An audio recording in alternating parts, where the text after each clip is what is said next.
أما بعد فأعوذ بالله من الشيطان الرجيم بسم الله الرحمن الرحيم رب اشرح لي صدري ويسر لي أمري واحلل عقدة من لساني يفقهوا قولي اللهم ربي زدني علما وعملا نافعا كثيرا كثيرا اللهم افتح علينا حكمتك وانشر علينا رحمتك يا ذا الجلال والإكرام. حمد و ثنا اللہ سبحانہ و تعالی کی بابرکت ذات کے لیے اور تمام تعریفیں نبی محترم احمد مجتبی محمد مصطفیٰ صلی اللہ علیہ وآلہ وسلم کی حضور نیاز پیش کرتے ہیں.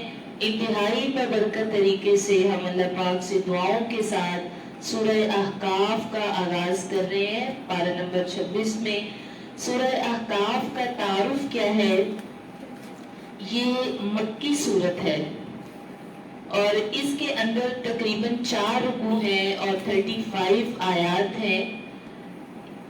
اس کا نام احقاف کیوں رکھا گیا؟ کیونکہ یہ ایک وادی کا نام ہے، ایک مقام کا نام ہے.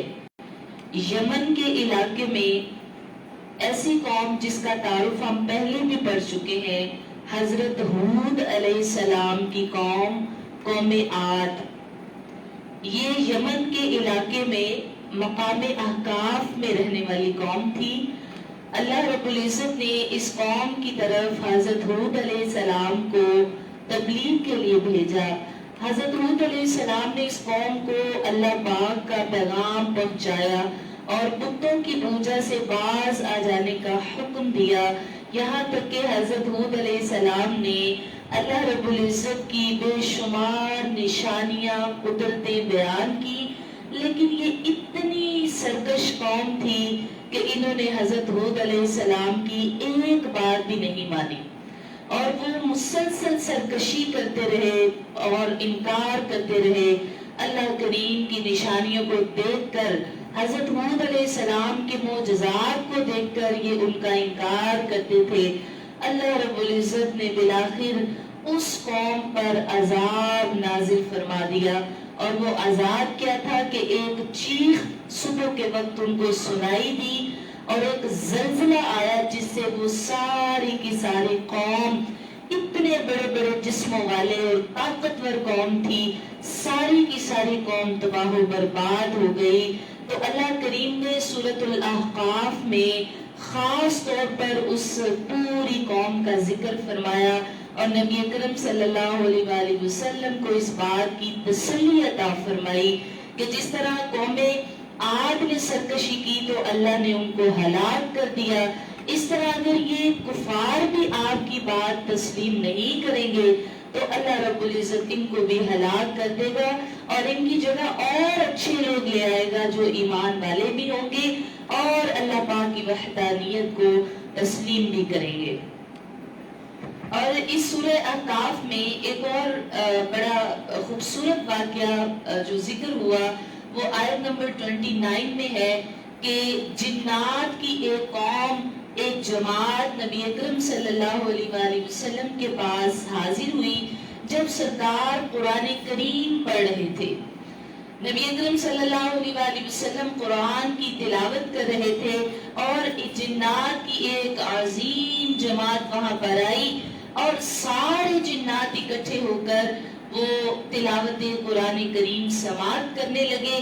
اچھا، ایک جن باقی جنات کو یہ حکم دے رہا تھا کہ خاموش ہو کر قرآن کریم سنو، لہذا کوئی آواز نہ آئے. یہ جنات ایک دوسرے کو سمجھا رہے تھے. سبحان اللہ، کیسی نیک روحیں تھی اور کیسی نیک ان کی عادت تھی کہ وہاں تعلیم اور تربیت کے بغیر ہی جو ہی ان کا پہلا انٹریکشن قرآن کریم سے ہوا تو پہلی مرتبہ ہی انہوں نے قرآن کریم کا ادب کیا. یہ جنات کی قوم کی بات ہے کہ انہوں نے قرآن کریم کا ادب کیا اور قرآن سننے کا مطلب بھی سمجھ گئے کہ یہ کیوں پڑھا جاتا ہے.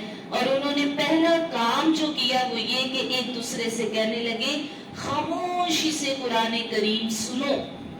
اور جب انہوں نے کان لگا کر قرآن سنا تو قرآن کریم میں اس آیت میں لکھا ہے کہ وہ پھر ایمان لے آئے. سبحان اللہ. یعنی اللہ پاک نے انہیں خاموشی سے قرآن پاک سننے کی یہ برکت عطا فرمائی کہ وہ ایمان لے آئے. اور جب وہ واپس اپنی قوم کی طرف گئے تو وَلَّوْا إِلَىٰ قَوْمِهِمْ مُنذِرِينَ. جب وہ اپنی قوم کے پاس واپس گئے تو واپس جا کے ساری قوم سے کہنے لگے ہم ایسی کتاب سن کر آئے ہیں جو حضرت موسیٰ کی توریت کی تصدیق بھی کرتی ہے. اچھا, انہوں نے جنات نے حضرت موسیٰ علیہ السلام کا نام کیوں لیا؟ اس وجہ سے کہ وہ دین یہودیت پر تھے. تو انہوں نے پہلے حضرت موسیٰ علیہ السلام کے دین کو تسلیم کر رکھا تھا اور تورات پڑھتے تھے اور اس پر ایمان رکھتے تھے.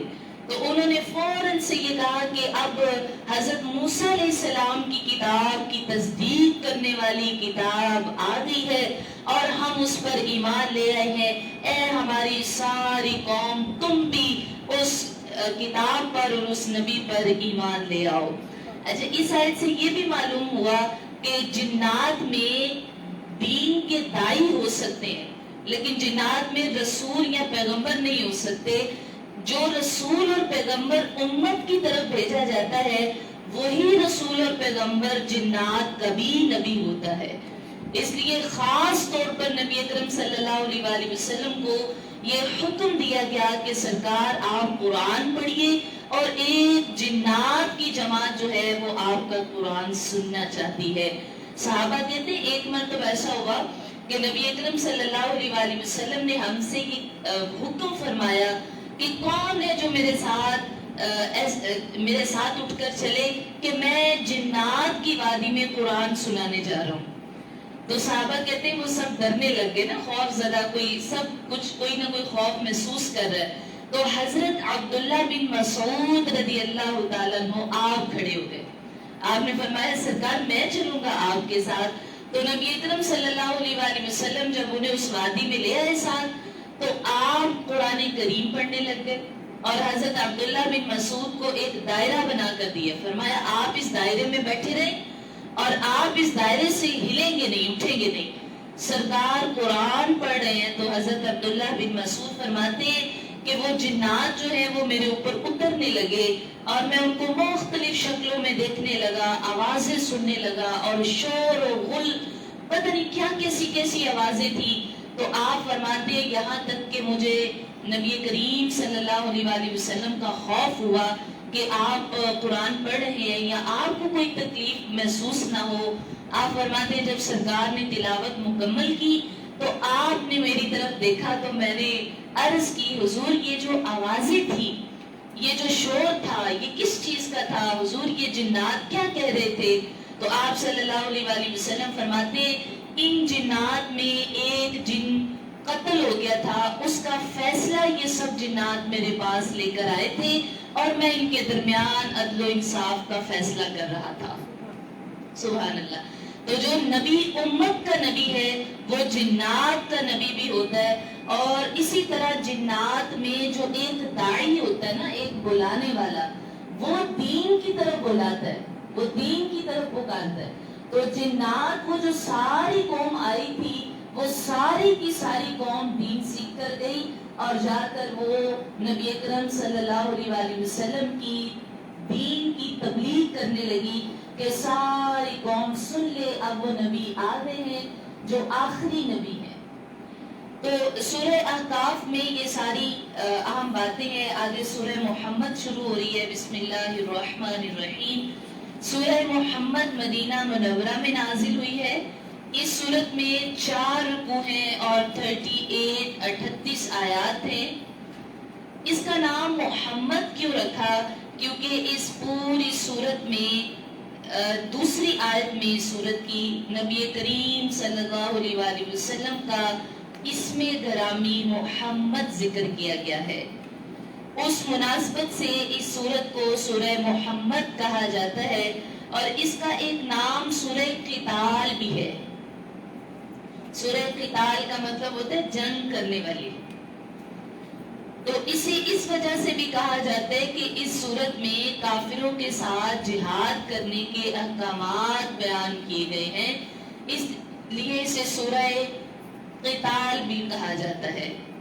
اچھا، اس صورت میں ایک آیت ہم ہائی لائٹ کریں گے، آیت نمبر 38، اور یہ جو تم بلائے جاتے ہو اللہ کی راہ میں کہ تم خرچ کرو، سبحان اللہ، اور تم میں سے جب کوئی یہ بات سن کر کے خرچ کرو لیکن کوئی بخل کرتا ہے تو اللہ تبارک و تعالیٰ فرماتا ہے جو بخل کرے وہ اپنی جان پر بخل کرتا ہے کیونکہ اللہ تو بے نیاز ہے، سبحان اللہ۔ اب میرا نہیں خیال کہ جب سے رمضان شریف شروع ہوا ہے ہمیں نیکی اور خیر اور بھلائی کے کاموں کا موقع نہ ملا ہو، تو اللہ تبارک و تعالیٰ اس آیت میں فرماتے ہیں جب تم بلائے جاتے ہو، جب تمہیں دعوت دی جاتی ہے کہ آؤ اور تم اپنے مال سے، اپنی جان سے، اپنے وقت سے تم اللہ کی راہ میں خرچ کرو، تو یہ ہمیں بلایا جا رہا ہے، یعنی جب سے ماہ رمضان شریف شروع ہوا تب سے ہمیں دعوت دی جا رہی ہے، ہمیں بلایا جا رہا ہے، یعنی تم اللہ کے راستے میں جب خرچ نہیں کرتے تو اللہ تو بے نیاز ہے، اللہ کے دین کا کام تو ہوتا رہے گا، اور وہ یہ ایک پروجیکٹ کی طرح ہے، ایک ریور کی طرح ہے، یعنی جیسے ایک دریا بہتا رہے تو اس میں وہ دریا تو بہتا رہے گا، اب آپ کی مرضی ہے کہ آپ اس دریا میں سے کتنا حصہ لیتے ہیں۔ تو اللہ رب العزت نے فرمایا جب کوئی تم میں سے بلایا جاتا ہے کہ وہ اچھا کام کرے، وہ خرچ کرے اللہ کی راہ میں، لیکن پھر بھی وہ بخل کرتا ہے، یعنی اس کو اپنے اوپر یہ ڈر ہوتا ہے کہ اگر میں خرچ نہ کر دوں تو میرا کم نہ ہو جائے، تو اللہ فرماتا ہے وہ جس نے اپنی جان کے ساتھ بخل کیا دراصل اس نے اپنے اوپر ظلم کیا ہے، کیونکہ اللہ کو تو اس کے مال کی ضرورت نہیں، اللہ اس کی جگہ کوئی اور بندہ منتخب فرما دے گا۔ اچھا، اس لیے کہتے ہیں دعا کرنی چاہیے کہ اللہ مجھ سے ہی خدمت کا کام لیتا رہے اور مجھے اس پر استقامت عطا فرما، کیونکہ سرکار فرماتے ہیں جب کوئی بندہ نیکی کرنا چھوڑ دیتا ہے تو اللہ تبارک و تعالیٰ اس کی جگہ نئے بندے انتخاب فرما دیتا ہے، لیکن یہ کام سٹاپ نہیں ہوتا، رکتا نہیں۔ فرمایا اگر کوئی ایک نیکی نہیں کر رہا، یعنی پہلے وہ کر رہا تھا، اب اس کے دل میں خیال آ رہا ہے میں خرچ کروں کہیں میرا کم نہ ہو جائے، چلو میں پہلے اچھی طرح اپنی خواہشات پوری کر لوں اور اس کے بعد دیکھوں گا اگر بچے نا تو اس سے میں خرچ کر لوں گا۔ اور سرکار فرماتے ہیں کہ تم نے وہاں پر بخل کیا اور تم بخل کرو گے تو اللہ کریم اور زیادہ سخی لوگ تمہاری جگہ اپوائنٹ کر دے گا اور وہ تم سے زیادہ خرچ کریں گے۔ اس لیے یاد رکھیے یہ پکی بات ہے کہ قرآن قسم اٹھا کر کہتا ہے کہ صدقہ کرنے سے مال کم نہیں ہوتا، بلکہ جو خرچ کرتا ہے اللہ تعالیٰ اس کے پیچھے اس کو اور زیادہ مال عطا فرما دیتا ہے۔ آپ اس طرح کی کوئی کمٹمنٹ کریں، اس سے فائدہ یہ ہوگا کہ آپ کی نیت کی وجہ سے جو آئندہ آنے والے کام ہیں اللہ کریم ان میں برکت عطا فرما دیتا ہے۔ اس طرح حدیث مبارکہ میں ہے، سرکار فرماتے ہیں جب کوئی صدقہ کرتا ہے نا، انفاق فی سبیل اللہ، یہ صرف مال کی بات نہیں ہو رہی، آپ کے وقت کی بات، آپ کے علم کی بات، آپ کی دولت کی بات، یہ سب کچھ خرچ کرنے کے لیے۔ تو حضور فرماتے ہیں جب کوئی بندہ صدقہ کرتا ہے تو اس کا صدقہ آسمان کی طرف اٹھایا جاتا ہے، وہ اوپر کی طرف جاتا ہے، تو جب اسی بندے کے نام کی بلائیں جو آئندہ اس پر کبھی آنے والی ہیں، آزمائشیں، تکلیفیں، بلائیں، وہ جب آسمان سے نیچے آ رہی ہوتی ہیں تو اس کا صدقہ ان بلاؤں کو روک دیتا ہے اور وہ ان کو نیچے نہیں آنے دیتا۔ وہ کہتا ہے کہ یہ صدقہ کرنے والا بندہ ہے، لہٰذا اس کی بلائیں وہیں پر روک دی جاتی ہیں۔ نبی اکرم صلی اللہ علیہ وآلہ وسلم فرماتے ہیں سب سے بدترین انسان وہ ہوتا ہے جس کے اندر دو نقص ہوتے ہیں، دو کمیاں ہوتی ہیں۔ فرمایا ایک بدترین انسان وہ ہے جو بے صبرہ ہے اور دوسرا بدترین انسان وہ ہے جو بخل کرتا ہے، یعنی بخیل بندہ جو ہر بات سے اپنے آپ کو روکتا ہے، خرچ کرنے سے، دینے سے، لوگوں سے اچھا سلوک کرنے سے۔ تو فرمایا یہ دونوں عادات بدبخت انسان کے اندر موجود ہوتی ہیں۔ اللہ کریم ہمیں ان دونوں برائیوں سے محفوظ فرمائے۔ سورۃ الفتح ہم آغاز کریں گے۔ بسم اللہ الرحمن الرحیم۔ سورہ فتح مدینہ منورہ میں نازل ہوئی ہے، اس میں 4 رکوع ہیں اور 29 آیات ہیں، 29۔ اس صورت مبارکہ کی پہلی آیت میں نبی اکرم صلی اللہ علیہ وآلہ وسلم کو روشن فتح کی خوشخبری دے دی گئی۔ اس مناسبت سے اس سورہ پاک کا نام سورہ فتح رکھ دیا گیا ہے۔ اور نبی اکرم صلی اللہ علیہ وآلہ وسلم نے خواب دیکھا، اور حضور کیا دیکھ رہے ہیں کہ میں اور میرے بہت سارے صحابہ کرام ہم نے احرام باندھے ہوئے ہیں، سواریاں پکڑی ہوئی ہیں، اور ہم سارے عمرہ شریف کے لیے مکہ مکرمہ جا رہے ہیں۔ آپ جب اٹھے تو آپ نے یہ خواب صحابہ کرام کو سنایا، اور تیاری ہو گئی، اور ذوالقعدہ 6 ہجری کو 1400 صحابہ کرام نے احرام باندھے، اور سب کے سب جو ہیں وہ عمرہ کرنے کے لیے چلے گئے۔ اچھا، وہاں پر جب کفار نے یہ سنا کہ بہت بڑی تعداد مسلمانوں کی عمرہ کرنے کے لیے آ رہی ہے، تو کافروں نے راستے بند کر دیے، اور انہوں نے کہا کہ یہ مکہ جو ہے اس کی انٹرنس میں داخل نہیں ہو سکتے۔ اس کی وجہ یہ ہے کہ ہمیں لگتا ہے کہ یہ جنگ کرنے کے لیے آئے ہیں۔ حالانکہ بڑے بڑے عظیم صحابہ کرام نے جا کر انہیں یہ تسلی دی کہ ہمارے پاس ایک بھی ہتھیار نہیں، اور نہ ہی ہم جنگ کرنے کی نیت سے ہیں، بلکہ دیکھو ہم نے تو احرام باندھے ہوئے ہیں اور ہم عمرہ کرنے کے لیے آئے۔ لیکن وہ بدبخت نہیں مانے، انہوں نے کہا نہیں، اس دفعہ تو ہم آپ لوگ کو بالکل عمرہ نہیں کرنے دیں گے۔ اچھا، وہاں پر صلح حدیبیہ ایک مقام ہے جہاں نبی اکرم صلی اللہ علیہ وآلہ وسلم اور صحابہ کرام وہاں روک دیے گئے، محصور ہو گئے۔ وہاں پر پھر کافروں کے ساتھ جو ہے وہ بات چیت ڈسکشن چلتی رہی، اور بالآخر یہی طے ہوا کہ انہوں نے کہا آپ ہمارے ساتھ ایک معاہدہ طے کر لیں، اور وہ معاہدہ کیا ہوگا کہ آئندہ جو سال آئے گا اس سال ہم آپ کو بالکل نہیں روکیں گے، آپ لوگ اپنی مرضی سے عمرہ کریں، جو چاہے کریں، لیکن اس سال ہم آپ کو عمرہ نہیں کرنے دیں گے۔ یہ کافروں نے اپنا معاہدہ جو ہے وہ پیش کیا۔ صحابہ کرام اتنے پریشان اور اتنے دکھی کہ ہم نے احرام باندھے ہوئے ہیں اور ان ظالموں نے ہمیں عمرہ بھی نہیں کرنے دیا، حتیٰ کہ نبی اکرم صلی اللہ علیہ وآلہ وسلم آپ بھی بہت رنج میں تھے، لیکن سرکار نے اس معاہدے کو قبول فرما لیا۔ لیکن وہیں پر اسی مقام پر سب نے اپنے جانور ذبح کر دیے، اور تاکہ جس قربانی کے جانور کا رخ مکہ کی طرف ہو جائے یا مدینہ شریف کی طرف ہو جائے تو اسے وہیں پر ذبح کر دو، اسے واپس گھر نہ لے کر آؤ۔ تو سب صحابہ نے وہ اپنے جانور ذبح کر دیے وہیں پر، اور بڑی تکلیف سے، بڑی پریشانی میں، بڑی آزمائش میں واپس جب راستے میں تھے تو بڑی نیگیٹو وائبز آ رہی تھی کہ مطلب ہمارے ساتھ بہت غلط ہوا ہے۔ اور پھر نبی پاک صلی اللہ علیہ وآلہ وسلم نے خواب بھی تو دیکھا تھا، اور حدیث کہتی ہے کہ جو نبیوں کا خواب ہے وہ سچا ہوتا ہے، یعنی نبیوں کو وہی دکھایا جاتا ہے خواب میں جو حقیقت میں ہونا ہوتا ہے۔ تو اب سرکار نے تو یہ دیکھا کہ ہم عمرہ کر رہے ہیں، لیکن یہاں پر تو ہم واپس آ گئے، یہ پتہ نہیں یہ ماجرا کیا ہے۔ اچھا، ابھی راستے میں ہی تھے، اتنے سوال ذہنوں میں، نیگیٹیویٹی، اللہ کریم نے سارے ماحول کو سورہ الفتح نازل فرما کر ساری سچویشن کو پوزیٹیو کر دیا۔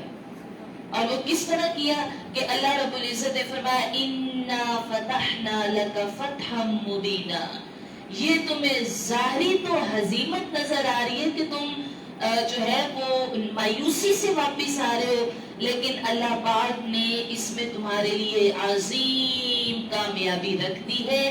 یہ فتح مکہ کی خوشخبری تھی جو اللہ پاک نے عطا کر دی کہ آئندہ سالوں میں اللہ مکہ تمہارے ہاتھوں میں عطا کر دے گا اور تم مکہ کے سردار بن جاؤ گے۔ یہ ایسی کامیابی تمہیں اللہ عطا فرما دے گا۔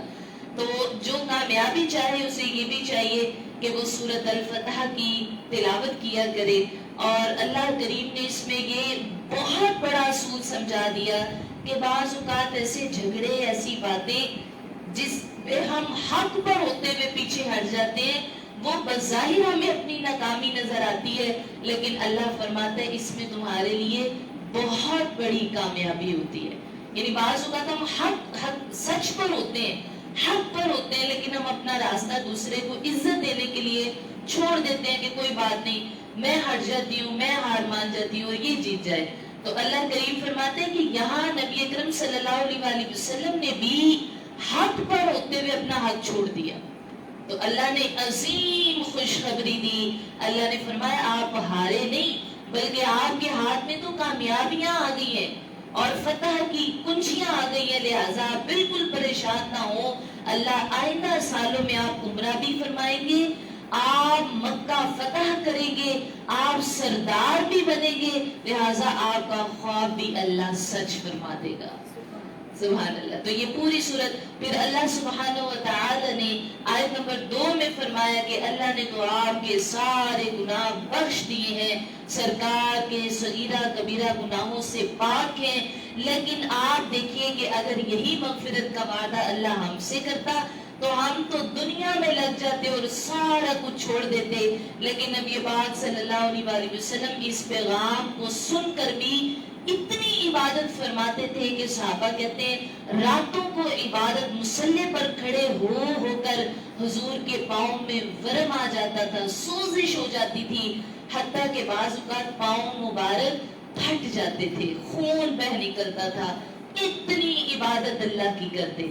تو صحابہ کہنے لگے حضور اللہ نے قرآن میں آپ کے لیے اتنی عظیم خوشخبری دی ہے کہ آپ تو بخش دیے گئے ہیں، آپ کا کوئی حساب و کتاب نہیں ہوگا. حضور آپ کو تو اللہ نے سارے گناہوں سے پاک فرما دیا ہے. تو آپ کریم صلی اللہ علیہ وآلہ وسلم آپ فرماتے ہیں افلا اکون عبدا شکورا. اے میرے صحابہ تم نہیں کہتے، تم یہ نہیں سمجھتے کیا میں اللہ کا شکر گزار بندہ نہ بن جاؤں؟ یعنی میں عبادت اس لیے نہیں صرف کرتا کہ مجھے بخش دیا جائے، بلکہ میں اللہ کی شکر گزاری کے لیے عبادت کرتا ہوں. افلا کیا تم یہ نہیں کہتے کہ اکون عبدا شکورا، میں اللہ کا شاکر بندہ بن جاؤں؟ لہٰذا بعض اوقات صرف اپنے ذاتی لالچ کے لیے نہیں کہ ہم بخش دیے جائیں، معاف کر دیے جائیں یا اور چیزیں ہمیں اللہ سے چاہیے تو اس لیے ہم مصلی پر کھڑے ہوں. کبھی اس لیے بھی کھڑے ہوا کریں کہ اللہ تیرا شکر ہے، ہم شکرانے کے لیے کھڑے ہوئے کہ تو نے ہمیں کتنا حسین جسم دیا.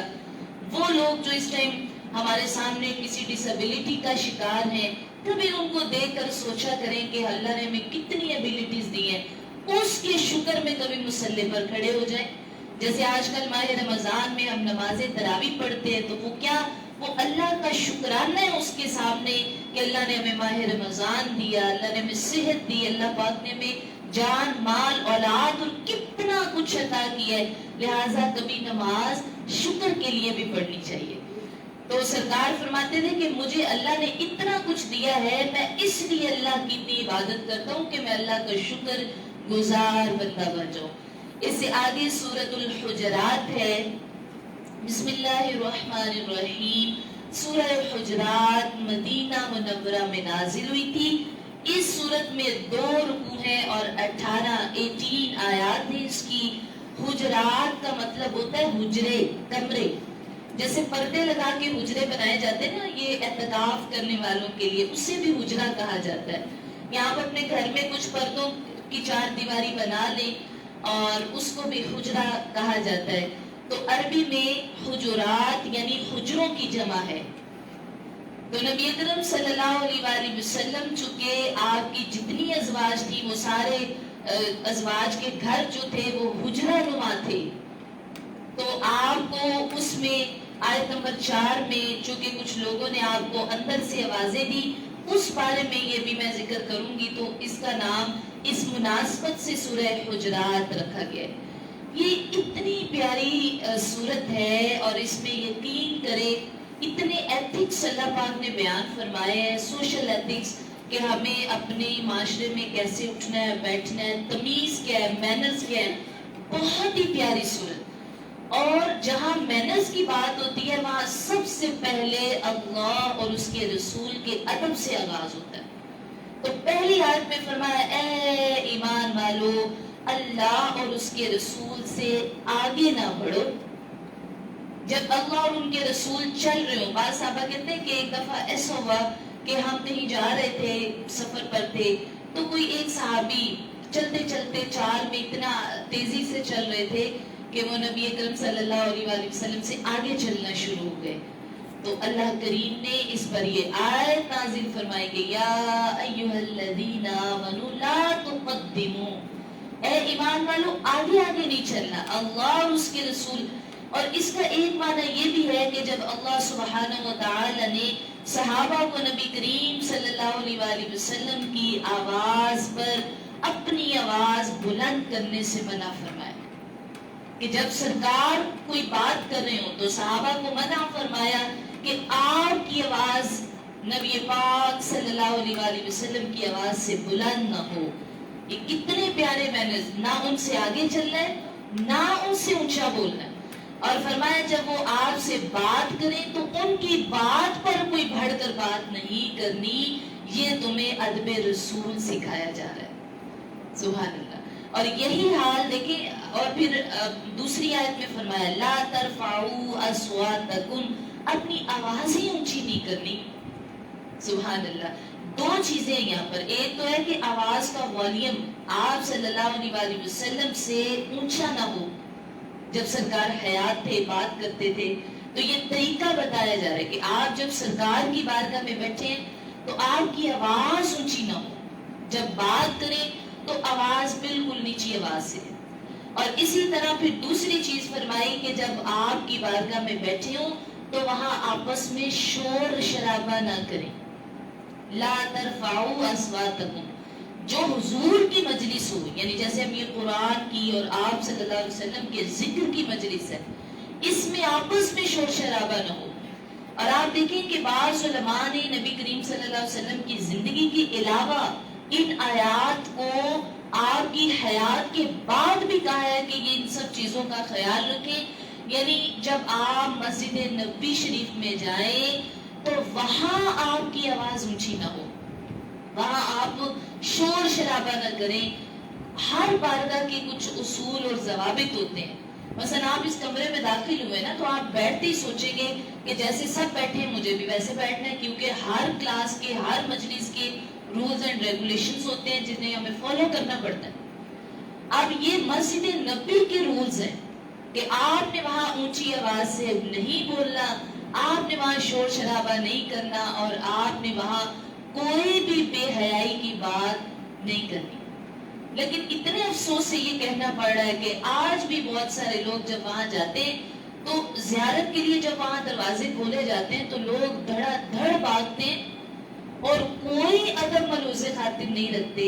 اور میں نے ایسی ساتھی خواتین دیکھی, یقین کریں خود میرے ساتھ یہ واقعہ پیش آیا کہ ایک ساتھی خاتون وہاں بیٹھی. اب میں اس لیے بتا رہی ہوں کہ ہم میں سے بھی کچھ سادے لوگ ہوتے ہیں جن کو باتیں کرنے کا بڑا شوق ہوتا ہے. تو مسجد نبی کا یہ احترام ہے کہ وہاں پر آپ غیر ضروری بات نہیں کر سکتے. اچھا, مجھے وہ خاتون پوچھنے لگی آپ کا نام کیا ہے, میں نام بتایا, کہنے لگی اچھا آپ آئی کہاں سے ہیں, یہ بھی بتایا.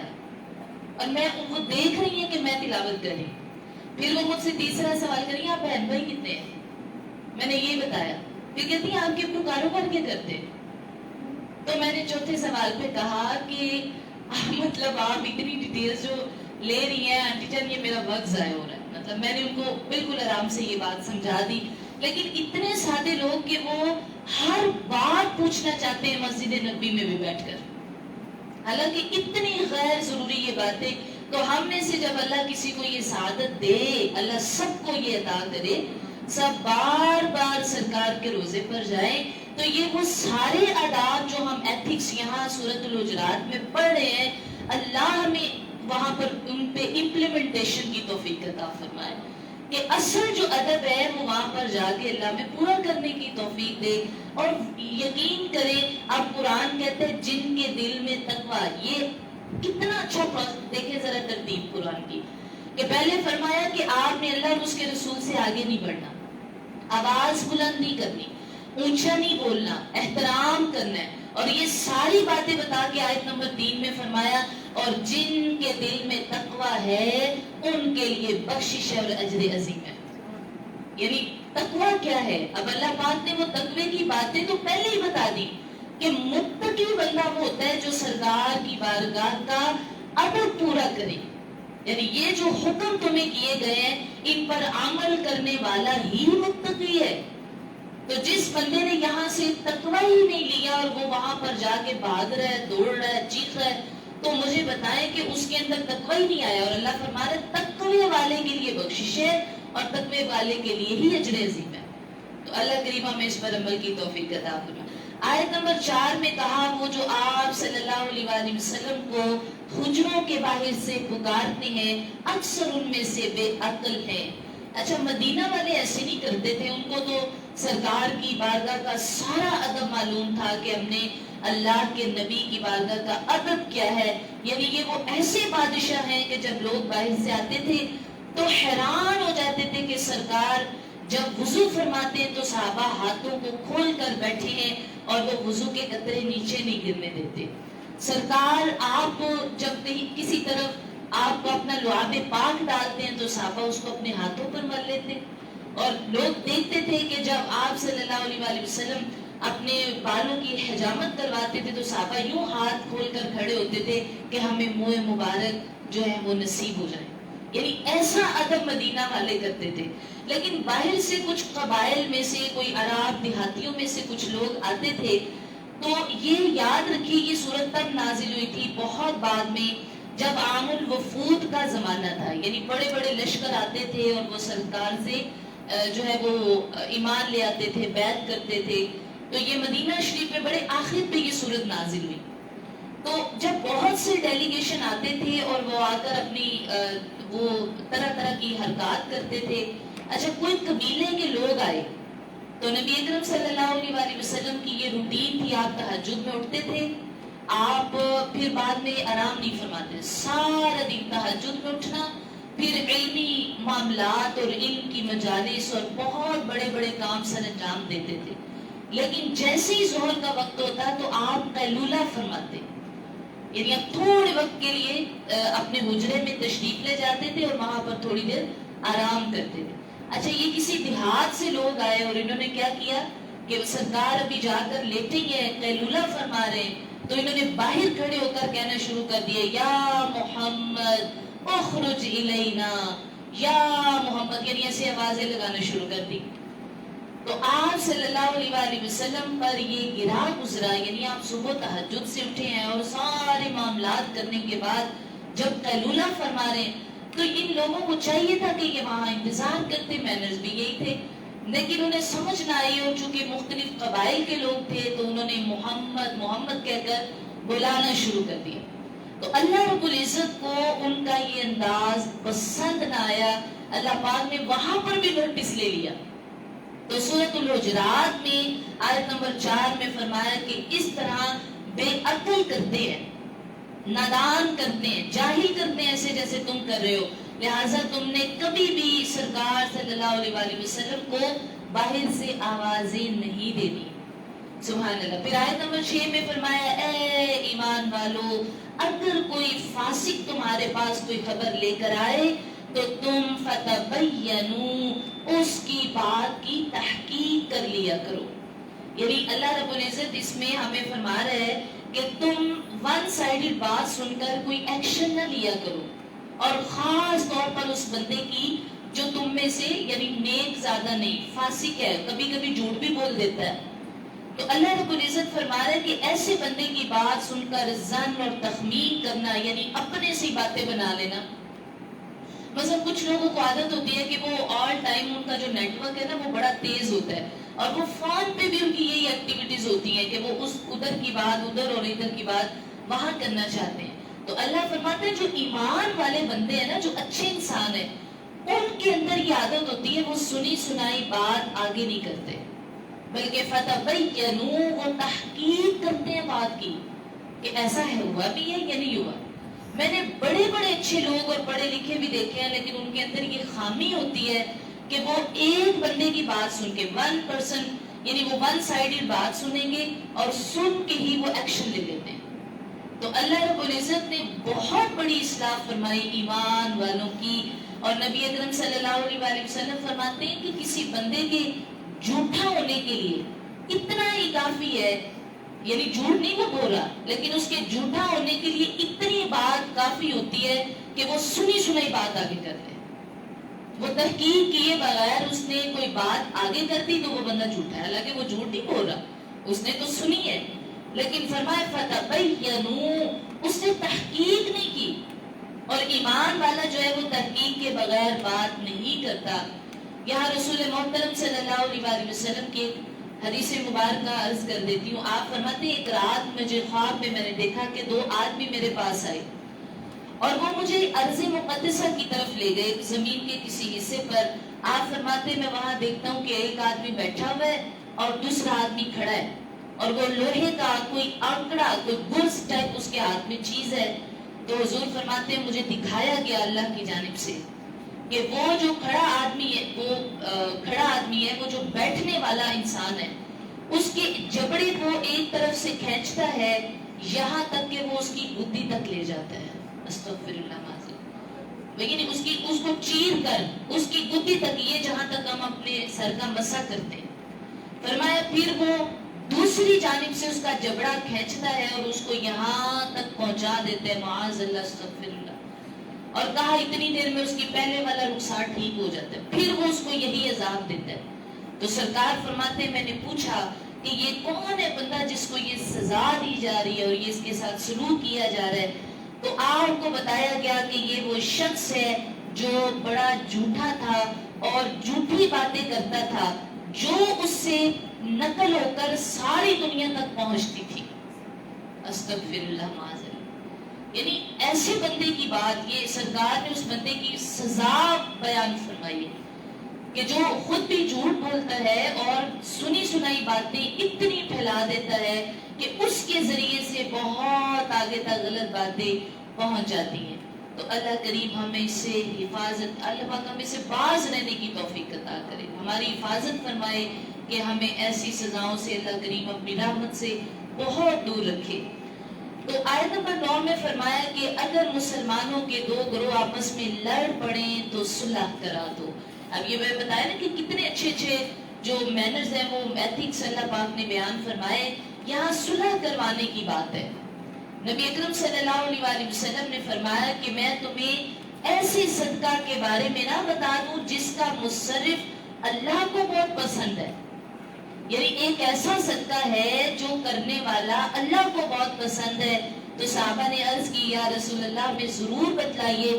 آپ نے فرمایا جو لوگوں کے درمیان صلح کرائے، ایسا صدقہ کرنے والا اللہ کو بہت پسند ہے.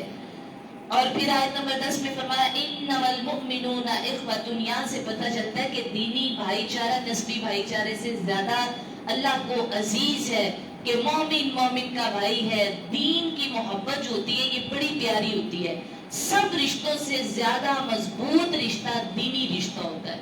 لیکن آج کل لوگ ویسے اسی کو زیادہ کمزور رشتہ سمجھتے ہیں، جبکہ اللہ پاک نے سب سے زیادہ مضبوط رشتہ جو قرآن میں بیان فرمایا انما المؤمنون اخوۃ، فرمایا مومن مومن کا بھائی ہے، مومن مومن کا آئینہ ہے. مومن مومن کے لیے نقصان نہیں سوچتا بلکہ اس کی پیٹھ پیچھے ہمیشہ اس کے فائدے کی بات کرتا ہے. پھر فرمایا یا ایھا الذین آمنوا لا یسخر قوم من قوم. یہ بڑی کام کی بات آیت نمبر 11 میں فرمایا اے ایمان والو کوئی بندہ کسی دوسرے کا مذاق نہ اڑائے. اچھا بعض اوقات انسیکیور فیل کرتے ہیں لوگ اور دوسروں سے پہلے یہ طے کر دیتے ہیں مذاق کرنے میں، یعنی اپنے آپ کو انسیکیور فیل کر رہے ہوتے ہیں نا. یا بعض اوقات لوگ زندگی میں کوئی ناکامی دیکھ لیتے ہیں تو اس ناکامی کو دور کرنے کے لیے وہ ڈھونڈ رہے ہوتے ہیں کہ وہ کس بندے پر کرٹیسائز کریں. اور بعض اوقات ایسا ہوتا ہے کہ کوئی بندہ لو سیلف اسٹیم کا اتنا شکار ہوتا ہے کہ وہ ایکسٹریملی جیلسی پہ پہنچ جاتا ہے. تو یہ ان سب صورتوں میں کیا ہوتا ہے، یا وہ دوسروں کو لیٹ ڈاؤن کرنے کی کوشش کرتا ہے. اور وہ کیسے کرتا ہے؟ مذاق کر کر کے. یہ ساری انسانی عادات ہیں نا، یعنی ہم میں سے کچھ لوگ ایسے ہوتے ہیں اور ڈیفینیٹلی کبھی کبھی ہم سارے ہی ہو جاتے ہیں. ٹھیک ہے، تو کبھی کبھی کیا ہوتا ہے کہ ہم مذاق اڑا کر نا اپنے آپ کو سیٹسفائی کر رہے ہوتے ہیں. تو اللہ کریم نے یہ یعنی فرمایا فار اینی ریزن، چاہے تم کمپلیکس ہو، تم کسی بھی طرح میں کریٹیسائز کرنا چاہتے ہو، تم میں کوئی بھی بیماری آ گئی ہے نا، فار اینی ریزن مذاق اڑانا منع۔ یہ اتنی بڑی بات ہے کہ اماں جی عائشہ صدیقہ رضی اللہ تعالیٰ عنہ اس کے بارے میں بتاتی ہیں، فرماتی ایک دفعہ ایسا ہوا کہ کچھ بچے ہنس رہے تھے، تو اماں جی عائشہ صدیقہ رضی اللہ تعالیٰ عنہ آپ نے پوچھا تم ہنس کیوں رہے ہو؟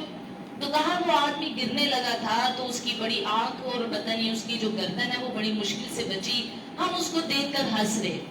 تو اماں جی فرماتی ہیں کہ مت ہنسو، نبی اکرم صلی اللہ علیہ وآلہ وسلم نے ارشاد فرمایا کہ جس مسلمان کو کوئی کانٹا چبھے یا وہ گرنے لگے تو حضور فرماتے ہیں اللہ اس کے لیے ایک درجہ لکھ دیتا ہے اور اس کا گناہ مٹا دیا جاتا ہے۔ یعنی بعض اوقات ہوتا ہے نا ہمارا پاؤں پھسلا اور ہم گرنے لگے تو ہم گرتے گرتے بچ گئے، تو اماں جی عائشہ صدیقہ فرماتی ہے کہ اگر اس کے درجے اللہ بلند کر رہا ہے تو تم اس پر ذرا سا ہنس کے مسکرا کے اپنے درجوں کو کم کر رہے ہو۔ تو لہٰذا عموماً انسان تب کسی پر ہنستا ہے جب کسی کو وہ حقیر سمجھتا ہے، اپنے سے کم تر سمجھتا ہے۔ تو کریم آقا صلی اللہ علیہ وآلہ وسلم آپ فرماتے کہ بدترین انسان کی یہ نشانی ہے کہ وہ دوسروں کو حقیر سمجھ کر ان کا مذاق اڑاتا ہے۔ اللہ تعالیٰ میں ایسی عادات سے محفوظ رکھے، ہم کبھی بھی کسی کو دیکھ کر اس کا مذاق نہ اڑائیں، کبھی کسی پر نہ ہنسیں۔ اللہ تعالیٰ ہمیں ان تمام بری صفات سے ہمیشہ محفوظ فرمائے۔ اور اس آیت میں، اس صورت میں ایک اور بھی بڑا اچھا وصف بیان ہوا، وَلَا تَلْمِزُوا أَنفُسَكُمْ، ایک دوسرے کو تانے نہ دیا کرو۔ اب یہ میں اس لیے اس کو تفصیلاً آپ کے سامنے رکھ رہی ہوں کہ یہ بہت اہم بات ہے۔ فرمایا ایک دوسرے کو تانا نہ دیا کرو ورنہ تم تانے دینے میں ظلم میں بڑھ جاؤ گے۔ اگر کسی نے تمہیں ایک تانا دیا تو جواباً ظاہر ہے تم دو باتیں کرو گے، تو لہٰذا تم ظلم میں بڑھ جاؤ گے، اس لیے تانے نہ دیا کرو، دوسروں کے عیب تلاش نہیں کیا کرو۔ اور نبی اکرم صلی اللہ علیہ وآلہ وسلم فرماتے ہیں سب سے بڑا سود یہ ہے کہ انسان ناحق کسی مسلمان کی عزت کے ساتھ کھیلے، یعنی سود کتنا بڑا گناہ ہے۔ تو فرمایا سب سے بڑا سود یہ ہے کہ کوئی بندہ کسی کی عزت کے ساتھ ایسے ہی کھیلنا شروع کر دے کہ اس کی بات ادھر سے اٹھائی اور ادھر کر دی۔ آیت نمبر 12 میں فرمایا یا ایھا الذین آمنوا اجتنبوا کثیرا من الظن، اے ایمان والو بہت گمان کرنے سے بچا کرو، ایویں بہت سارے خیالات جو ہوتے ہیں وہ گناہ ہوتے ہیں۔ ٹھیک ہے، اب دیکھیں کہ برے گمان سے بچنا چاہیے، برے خیال سے۔ بعض اوقات کوئی ہمیں نصیحت بھی کرتے نا تو ہم اس پر بھی سوچ رہے ہوتے ہیں پتہ نہیں اس نے ہمیں کیوں کی ہوگی یا اس میں اس کا کیا فائدہ ہوگا، تو یہ یہیں سے گناہ شروع ہو جاتا ہے۔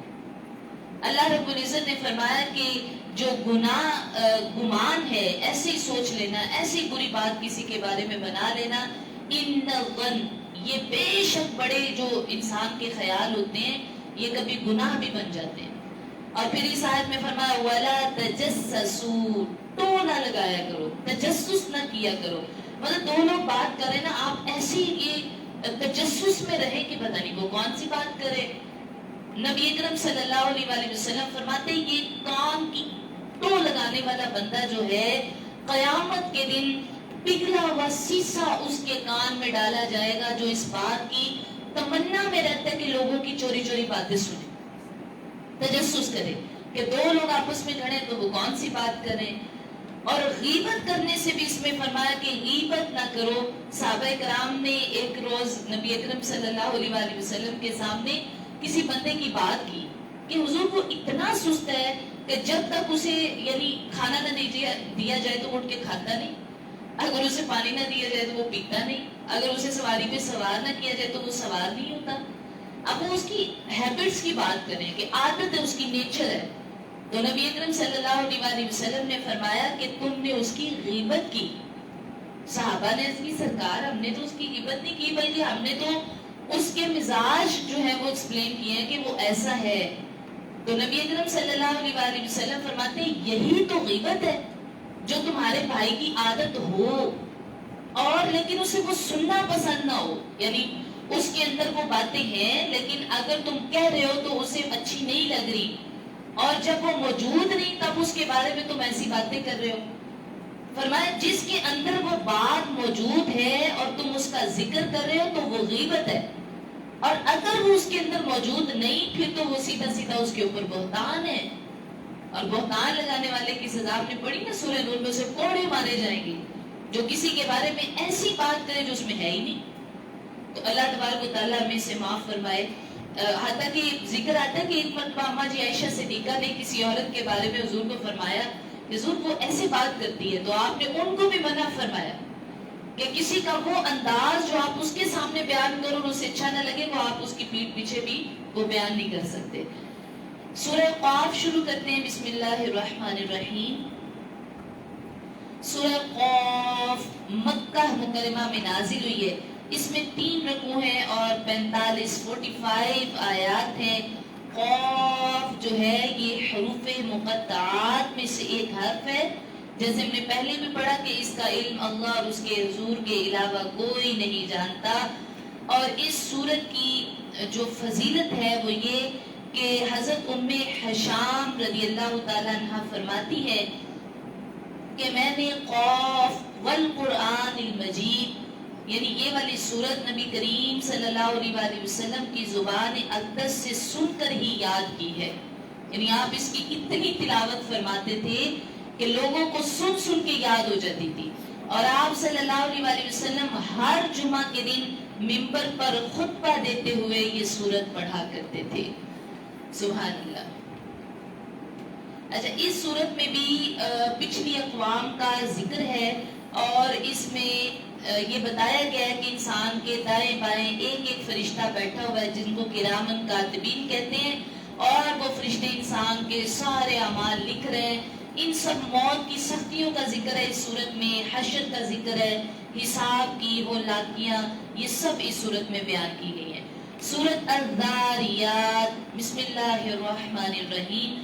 سورہ ذاریات جو ہے یہ مکہ مکرمہ میں نازل ہوئی ہے. اس میں 3 رکوع ہیں، 60 آیات ہیں. اور ذاریات کی معنی ہے خاک بکھیر کر اڑا دینے والی ہوائیں. یعنی الذاریات کا مطلب ہے ہوائیں جو اپنے ساتھ جب ہوا آتی ہے تو مٹی اڑتی ہوئی نظر آتی ہے. تو عربی میں اس بات کو الذاریات خاک بکھیر کر اڑا دینے والی ہوائیں. اور اس سورت کی پہلی آیت میں اللہ نے ان ہواؤں کی قسم ارشاد فرمائی ہے. یعنی اور یہ قرب قیامت کا بھی ذکر ہے کہ قرب قیامت ایسی ہوائیں چلیں گی، یہ نشانی ہے قیامت کی، جو مٹی اڑاتی پھریں گی اور چیزیں اڑتی پھریں گی، ان کو الذاریات کہتے ہیں.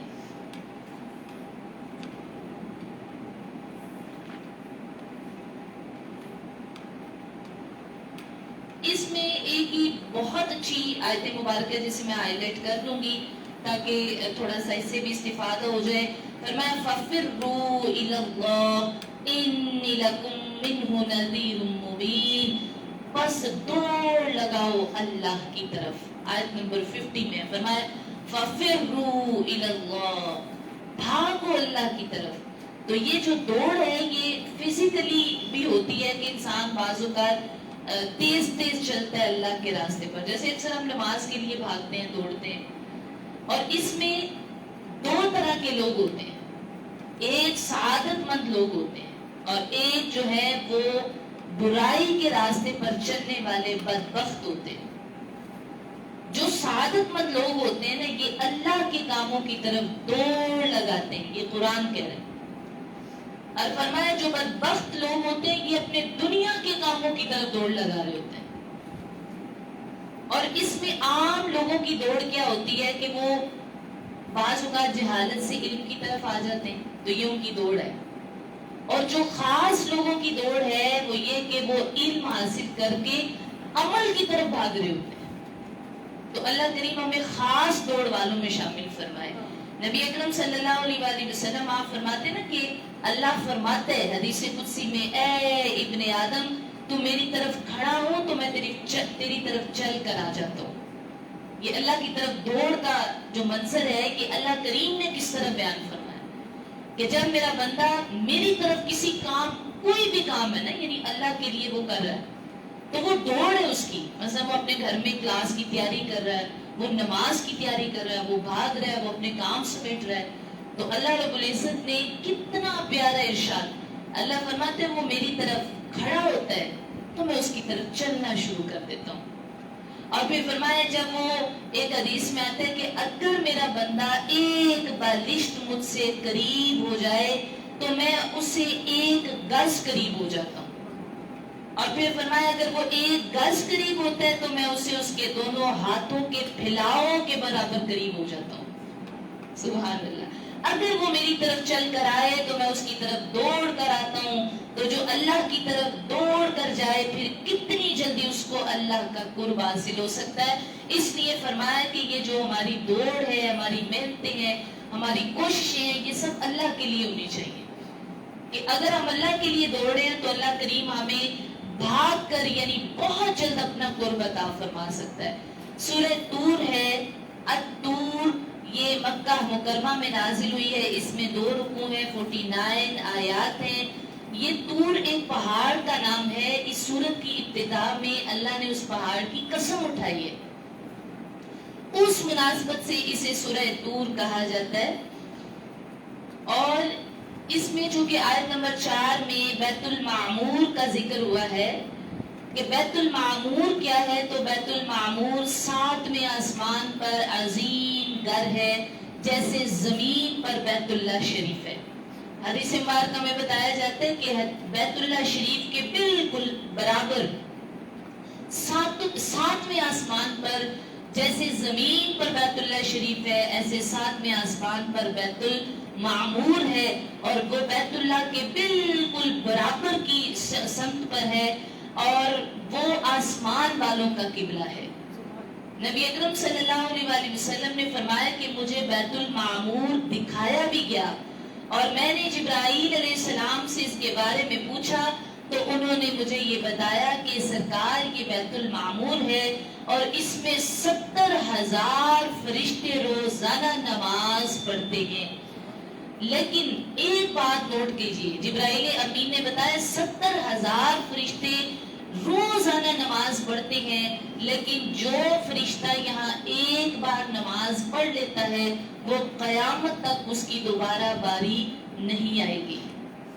اور آپ دیکھیں کہ ہم کتنے لکی ہیں کہ اللہ سبحانہ و تعالی ہمیں بیت اللہ شریف میں بار بار بلاتا ہے اور ہمیں حاضری. فرشتے ایک ہی بار وہ نماز پڑھتے ہیں بیت المعمور کے ارد گرد، وہ ایک ہی بار وہاں پر طواف کرتے ہیں اور قیامت تک اس فرشتے کی دوبارہ باری نہیں آتی.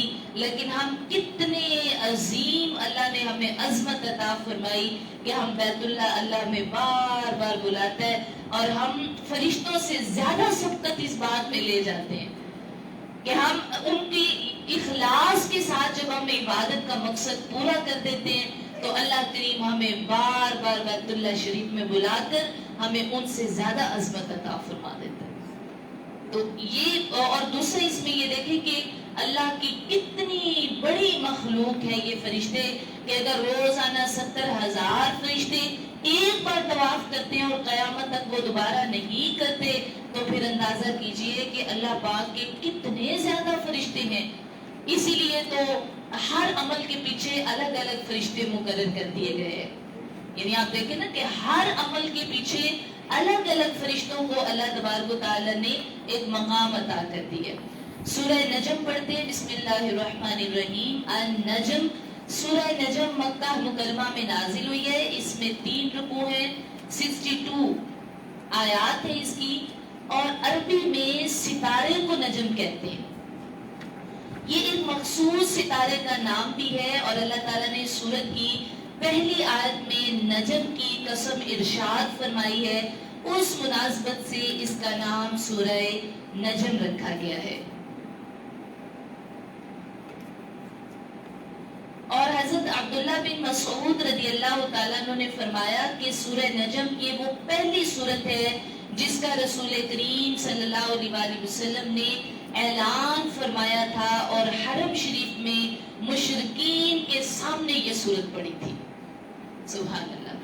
اچھا، اس میں چونکہ سورہ نجم میں جو اکثر ذکر ہے وہ معراج کا واقعہ بیان ہوا ہے، اور چونکہ میں اسے اس لیے اسکپ کروں گی کہ ہم نے معراج کا واقعہ سورہ بنی اسرائیل میں تفصیل سے پڑھ لیا تھا، تو اس میں اور جہاں مضامین ہیں ان کے ساتھ زیادہ معراج کا واقعہ اور معجزہ جو ہے اس کا ذکر ہوا ہے۔ سورۃ القمر ہے، سورہ قمر کی ایک آیت کے علاوہ یہ مکی سورت ہے، اور اس سورت میں 3 رکوع ہیں، 55 آیات ہیں۔ اور اس کا قمر نام کیوں رکھا گیا؟ عربی میں نا چاند کو قمر کہتے ہیں، اور اس سورت کی پہلی آیت میں نبی کریم صلی اللہ علیہ وآلہ وسلم کا وہ معجزہ بیان ہوا جس میں آپ نے اپنی انگلی مبارک سے چاند کو 2 ٹکڑے کر دیا۔ اس واقعے کی طرف، اس معجزے کی طرف اشارہ ہے۔ مکہ کے کافروں نے نبی اکرم صلی اللہ علیہ وآلہ وسلم سے انہوں نے دلائل مانگے اور کہا کہ ہمیں کوئی ایسا معجزہ لا کر دکھاؤ جو بہت بڑا ہو، یعنی اس سے پہلے کوئی ایسا کام دنیا میں کسی نے نہ کیا ہو، اور ایسا کوئی کام کر کے دکھائیں تاکہ ہم آپ کو اللہ کا نبی مانیں۔ تو آپ صلی اللہ علیہ وآلہ وسلم نے فرمایا کہ ٹھیک ہے، آپ نے اپنی انگلی مبارک سے چاند کو 2 ٹکڑے کر دیا، اور اس معجزے کا ذکر اللہ نے قرآن کریم میں فرمایا۔ لیکن وہ کافر اتنے بدبخت تھے کہ انہوں نے پھر بھی سرکار علیہ السلام سے کہا کہ ہم اس معجزے کو اس لیے نہیں مانتے کہ یہ جادو بھی ہو سکتا ہے، آپ نے ہماری آنکھوں پر جادو کر دیا ہے، اور اس وجہ سے ہمیں جو ہے نا یہ چاند 2 ٹکڑے ہوتا ہوا نظر آ رہا ہے۔ اچھا، پھر انہوں نے کیا کیا؟ کہا باہر کسی اور شہر سے جو لوگ آتے ہوں گے، یعنی قافلے کی صورت میں، تو ان سے پوچھا کہ بتاؤ تم نے بھی تو کہیں دیکھا ہے کہ بھئی چاند 2 ٹکڑے ہوا ہے؟ ایسا تو نہیں کہ کہیں ہمارے پورے شہر میں انہوں نے جادو کر کے ہماری آنکھوں کو چاند 2 ٹکڑے کرتے ہوئے دکھایا ہے؟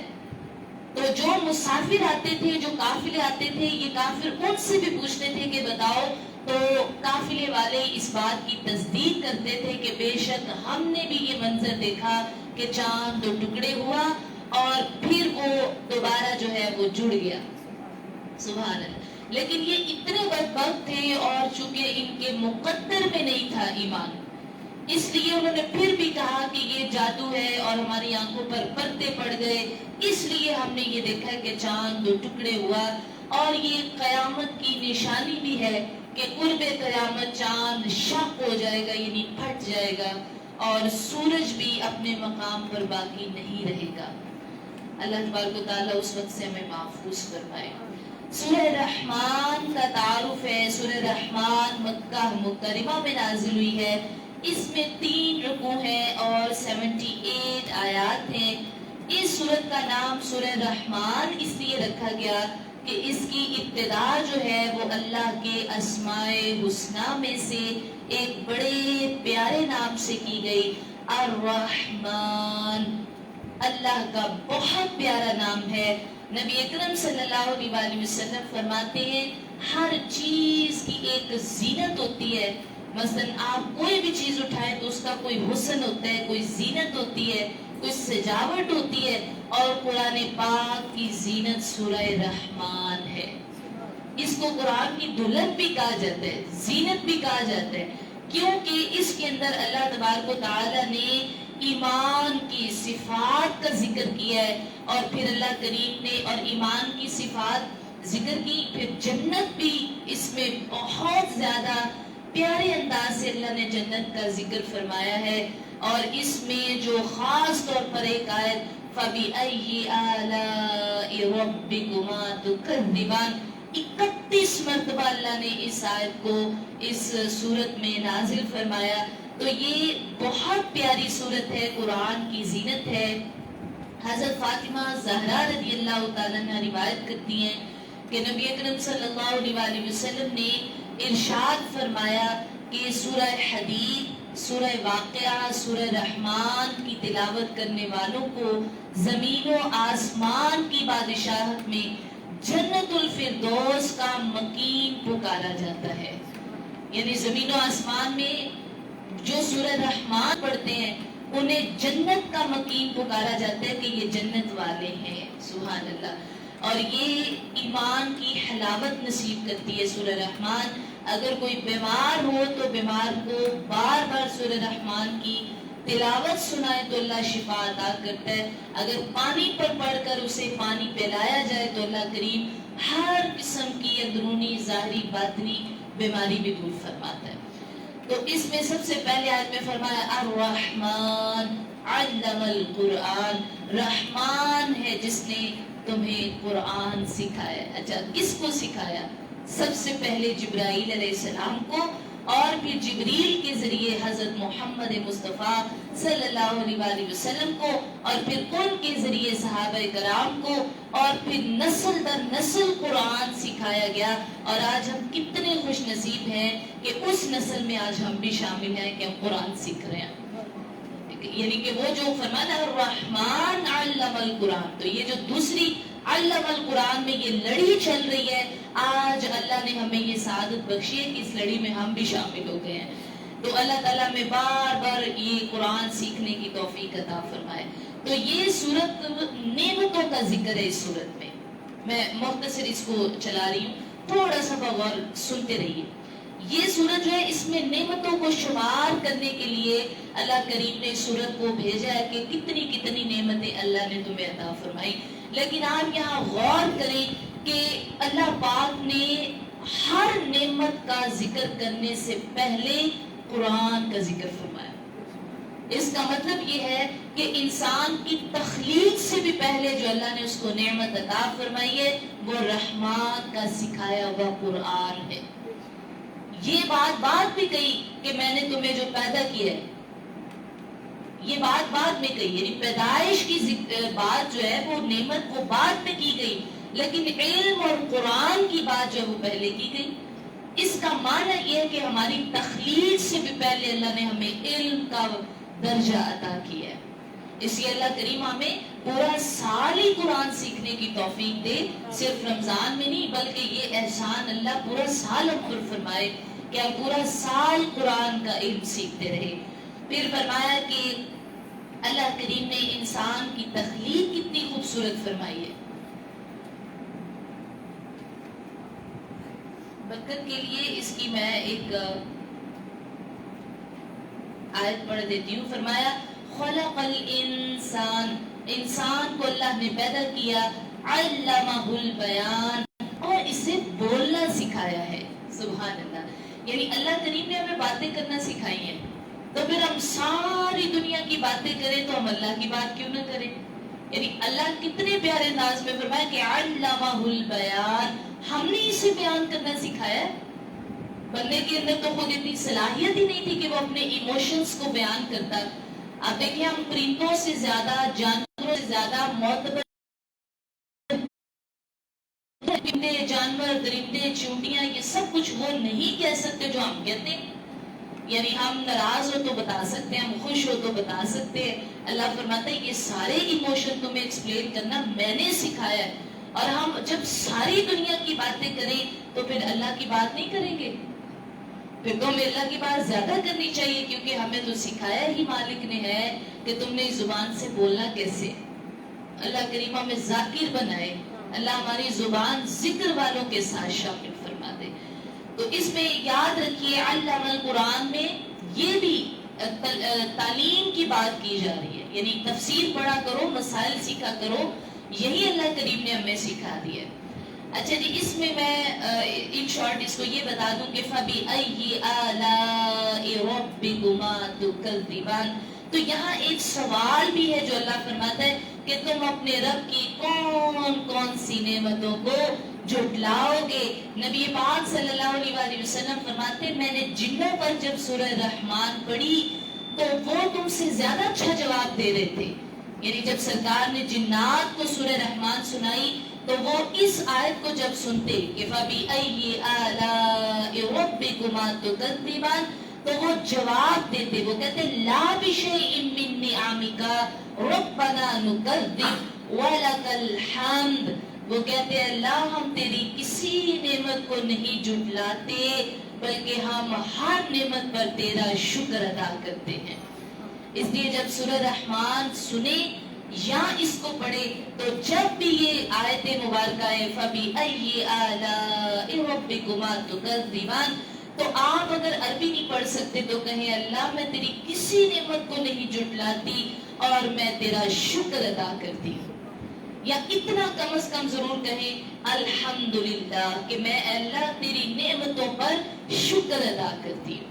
تو یہ بہت اچھا جملہ ہے، دل سے کہا کرے کہ اے اللہ تیری ساری نعمتیں، تیری جنت، تیری دنیا، تیری ہمیں عطا کیے ہوئے مال و دولت اولاد سب کچھ تیری نعمتیں ہیں، اور بے شک ہم ہر نعمت پر شکر ادا کرتے ہیں۔ تو اس میں سورۃ الواقعہ ہے۔ اب سورہ رحمان، اللہ کرے کہ ہمیں پورے سال میں اتنا ہمیں کلاسز ہوں اور ہم سارے دوبارہ اکٹھے ہوں اور ہم انشاءاللہ اس کو ایک ایک آیت کو پڑھیں تو بہت ہی مزہ آئے، ایمان تازہ ہو جائے۔ لیکن چونکہ دور چل رہا ہے، ہمارا دور ہے، تو دورے میں یہی ہوتا ہے کہ آپ بہت اہم چیزیں ہائی لائٹ کرتے ہیں۔ سورۃ الواقعہ ہے، یہ واقعہ اس کا نام اس لیے رکھا گیا کہ یہ قیامت جو ہے یہ قائم ہونے والی ہے، واقع ہونے والی ہے، اور اس میں کوئی شک نہیں۔ اس سورت میں 3 رکوع ہیں اور اس کی 96 آیات ہیں۔ یہ ایک آیت کے علاوہ مکی سورت ہے، اور جیسے میں نے بتایا اس کی پہلی آیت میں قیامت کا ذکر ہے، الواقعہ، کہ قیامت جو ہے وہ قائم ہونے والی ہے، ضرور آنے والی ہے۔ حضرت عبداللہ بن مسعود سے روایت ہے، وہ کہتے ہیں کہ نبی اکرم صلی اللہ علیہ وآلہ وسلم نے ارشاد فرمایا، جو بندہ روزانہ رات کے وقت سورہ واقعہ پڑھ لے تو اللہ اس کے فاقے ہمیشہ کے لیے ختم کر دے گا۔ وہ بندہ کبھی بھوکا نہیں رہے گا جو سورہ واقعہ پڑھ لیتا ہے۔ اور رسول کریم صلی اللہ علیہ وآلہ وسلم نے ارشاد فرمایا کہ اپنی عورتوں کو سورہ واقعہ سکھایا کرو، اپنی عورتوں کو سورہ واقعہ سکھایا کرو، کیونکہ یہ سورۃ الغنا ہے۔ توجہ رکھیں جی، یہ سورۃ الغنا ہے، یعنی بے نیازی والی سورت ہے۔ سبحان اللہ، اس کو پڑھنے والے کو اللہ بے نیاز فرما دیتا ہے۔ میں یہ بات عرض کر دوں کہ سورہ واقعہ میں اللہ نے 3 گروہوں کا ذکر کیا کہ قیامت کے دن 3 انسانوں کے گروہ ہوں گے حشر کے میدان میں، اور فرمایا کہ کچھ لوگ وہ ہوں گے، پہلا گروہ ہوگا جو عرش کے دائیں جانب کھڑا ہوگا، دوسرا وہ گروہ ہوگا جو عرش کے بائیں جانب کھڑا ہوگا۔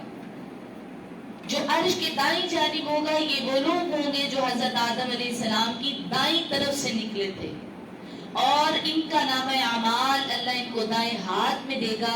جو عرش کے بائیں جانب کھڑے ہوں گے یہ وہ لوگ ہوں گے جو حضرت آدم علیہ السلام کی بائیں جانب سے نکلے تھے، اور انہیں ان کے نامہ اعمال بائیں ہاتھ میں دیے جائیں گے۔ اللہ ہمیں ایسے لوگوں میں شامل ہونے سے محفوظ فرمائے۔ اور تیسری قسم کے وہ لوگ ہوں گے جو اللہ کے سامنے کھڑے ہوں گے، اور فرمایا یہ سبقت لے جانے والے دائیں ہاتھ والوں سے بھی زیادہ خوش قسمت لوگ ہوں گے جو اللہ کے زیادہ مقربین میں شامل ہوں گے۔ ان میں انبیاء ہوں گے، رسول ہوں گے، صدیق ہوں گے، شہید ہوں گے، صالحین ہوں گے، اور کچھ لوگ وہ بھی ہوں گے جو اللہ کے عرش کے سائے میں کھڑے ہوں گے۔ آپ صلی اللہ علیہ وآلہ وسلم فرماتے ہیں حشر کے دن میں اللہ کے عرش کے سائے کے علاوہ پوری روئے زمین اور آسمانوں پر کوئی سایہ نہیں ہوگا، صرف اللہ کے عرش کا سایہ ہوگا، اور 7 طرح کے انسان ایسے ہوں گے جو اللہ کریم کے عرش کے سائے میں پناہ لیں گے۔ فرمایا ان میں پہلے وہ لوگ ہیں جو عادل اور حاکم ہوں گے کہ اللہ نے ان کو کسی مقام پر بٹھایا تو وہ انصاف کی بات کرتے ہیں۔ فرمایا پھر وہ نوجوان ہوگا جس نے جوانی میں اللہ کی عبادت کی، وہ قیامت کے روز اللہ کے عرش کے سائے میں ہوگا، جوانی میں عبادت کرنے والا۔ تیسرا شخص فرمایا ایسا شخص جس نے اللہ کی عبادت کی اور اس کی آنکھوں سے آنسو نکل آئے تو وہ قیامت کے روز اللہ کے عرش کے سائے میں ہوگا. پھر وہ بندہ جس کا مسجد میں دل لگتا ہو اور وہ مسجد سے محبت کرتا ہو, فرمایا وہ ایسے لوگوں میں شامل ہوگا جس سے قیامت کے دن اللہ عرش کے سائے میں جگہ دے گا. اور اللہ ایسے لوگوں میں ہمیں بھی پسند فرما لے کہ ہم بھی روزانہ تیاری کرتے ہیں نا ادھر کلاس میں آنے کی, مسجد میں بیٹھنے کی اور پڑھنے کی, اور بھاگتے ہیں اور اپنے معاملات کو سمیٹتے ہیں. تو فرمایا ایسا شخص جس کا دل اٹکا ہوتا ہے, مطلب وہ سارے, جیسے جن کل مجھ سے ذکر کر رہی تھی کہ اب میری دن کی ساری روٹین ڈیپینڈ کرتی ہے میری کلاس کے ٹائم پر اور سارا. تو اللہ کریم نے کتنا پیارا وعدہ فرمایا ہے کہ جن کے دل اٹک جاتے ہیں کہ وہ مسجد کے کاموں میں اور ان کو محبت ہو جاتی ہے, فرمایا ایسے لوگوں کو اللہ قیامت کے دن اپنے عرش کے سائے میں جگہ دے گا. پھر فرمایا ایسا شخص جسے کسی عورت نے گناہ کی دعوت دی ہو لیکن وہ نوجوان اللہ سے ڈرتے ہوئے اس بات سے پرہیز کرے گا دنیا میں, اللہ قیامت میں اسے عرش کے سائے میں جگہ عطا فرمائے گا. اور ساتواں وہ شخص جو ایسے پوشیدہ صدقہ دیتا ہے کہ اس کے بائیں ہاتھ کو بھی معلوم نہیں ہوتا کہ اس کے دائیں ہاتھ میں کتنا صدقہ کیا. فرمایا ایسا بندہ قیامت کے روز اللہ کے عرش کے سائے پر ہوگا, اور جس نے ایسے خرچ کیا خفیہ انداز میں کہ اس کے ہاتھوں کو بھی معلوم نہیں کہ اس نے کتنا دے دیا ہے. پھر فرمایا قیامت کے دن بدترین لوگ بھی ہوں گے جن کا سورۃ الواقعہ میں ذکر ہے. فرمایا بدترین لوگ وہ ہوں گے کہ جن کو لوگ دنیا میں شریر سمجھ کر ان سے ملنا چھوڑ دیتے ہیں. استغفر اللہ معاذ. یعنی وہ اتنے شریر ہوتے ہیں, شریر سمجھ کر لوگ ان سے ملنا چھوڑ دیتے ہیں کہ یہ بندہ تو فتنہ پرور ہے, یہ تو فسادی ہے, لہٰذا جب بھی ملتے ہیں کوئی غلط بات ہی کرتا ہے, یا مذاق اڑاتا ہے, یا آپ کو وہ غلط تانا دیتا ہے, یا بری بات کرتا ہے. اچھا لوگ آہستہ آہستہ اس سے ملنا چھوڑ دیتے ہیں. اللہ فرماتا ہے قیامت کے دن جو سب سے بدترین بندہ ہوگا وہ ہوگا جسے دنیا میں لوگوں نے اس کی بری عادات کی وجہ سے جو ہے وہ چھوڑ دیا تھا.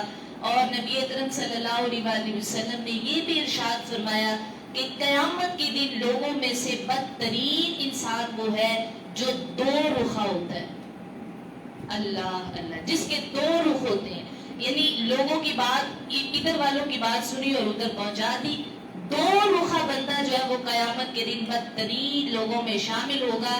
اور سرکار فرماتے یہ ایسے لوگ ہوں گے کہ اللہ حشر کے دن ایسے لوگوں سے کلام نہیں فرمائے گا. استغفر اللہ معاذ اللہ. اب ہم سارے یہاں بیٹھے ہیں, دیکھیں ہم نے جنت کا ذکر بھی, جہنم کا بھی, درجے بھی, مقام بھی, سب کچھ پڑھ لیا.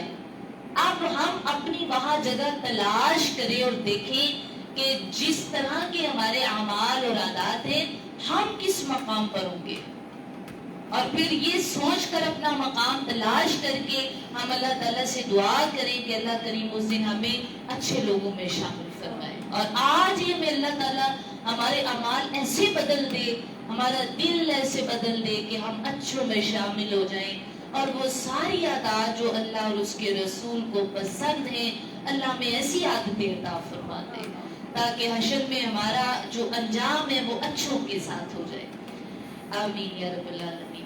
سورۃ الواقعہ کے بعد شاید یہ آج کی آخری سورت ہوگی, سورۃ الحدید.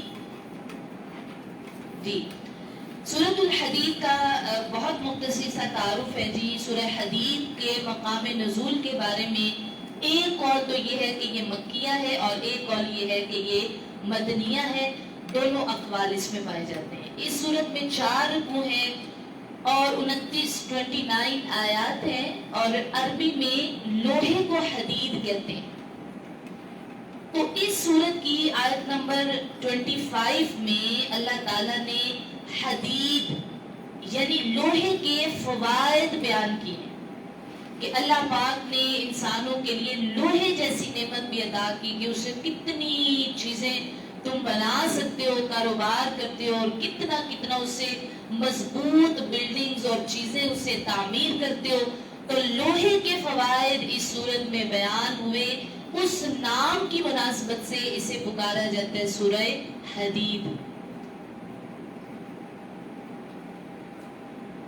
نبی اکرم صلی اللہ علیہ وآلہ وسلم سونے سے پہلے روزانہ مسبحات صورتوں کی تلاوت فرماتے تھے اور ارشاد کرتے تھے کہ ان صورتوں میں ایک ایسی آیت ہے جو 1000 آیتوں سے بہتر ہے.